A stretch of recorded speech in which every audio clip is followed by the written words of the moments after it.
বন্ধুরা, আজকে আমি শনিবার কি রান্নার রেসিপিটা করব তোমাদের দেখাচ্ছি। দেখো, ফুলকপি দিয়ে, আলু দিয়ে, ডালের বড়ি দিয়ে তরকারি করব। কেমন? তেলটা গরম হয়ে গেছে, ডালের বড়িটা ছেড়ে দিলাম। প্রথম থেকে লাস্ট ফুলকপি নিরামিষ তরকারিটা তোমরা দেখতে থাকো রেসিপিটা। তেলটা গরম হয়ে গেছে, ডালের বড়িটা ভাজা হয়ে গেছে, ফুলকপিটা ছেড়ে দিচ্ছি।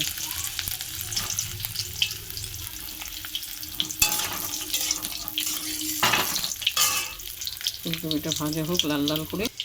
কপি ভাজা কমপ্লিট, এগুলো হলে হয়ে যাবে। দেখো, খুব সুন্দর লাল লাল করে ভেজেছি। লাল করে না ভাজলে ভালো লাগে না খেতে। কপি ভাজা কমপ্লিট, একটু তেল ঢেলে দিচ্ছি।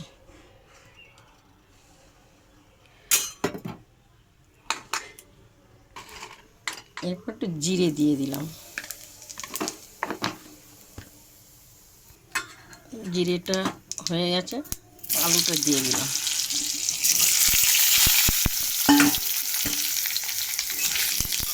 আলুটা লাল লাল করে ভাজা হোক।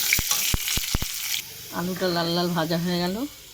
জিরে আদা বাটা, স্বাদ মতন নুন, স্বাদ মতন হলুদ এর সঙ্গে দিয়ে দিলাম।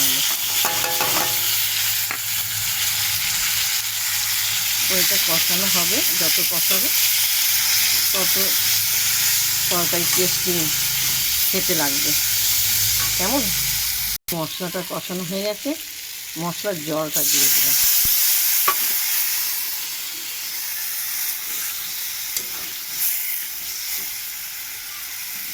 আর একটু জল দিয়ে দিলাম।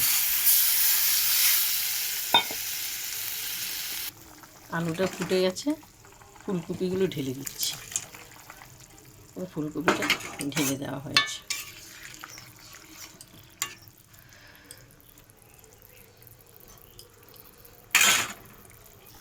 তরকারিটা ফুটে গেছে।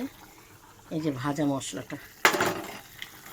মশলাটা দিয়ে দিলাম। জিরে, ধনে, তেজপাতা, শুকনো লঙ্কা ভেজে একসঙ্গে পেস্ট করে ভাজা মশলা দিলে খুব সুন্দর সুগন্ধ খেতে লাগবে, ভালো লাগে খেতে। কেমন?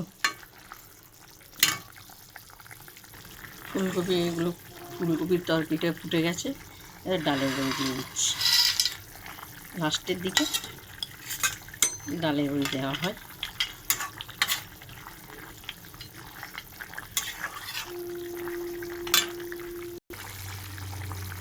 লাস্টে ছাই গরম মশলাটা উপর দিকে ছিটিয়ে দিচ্ছি।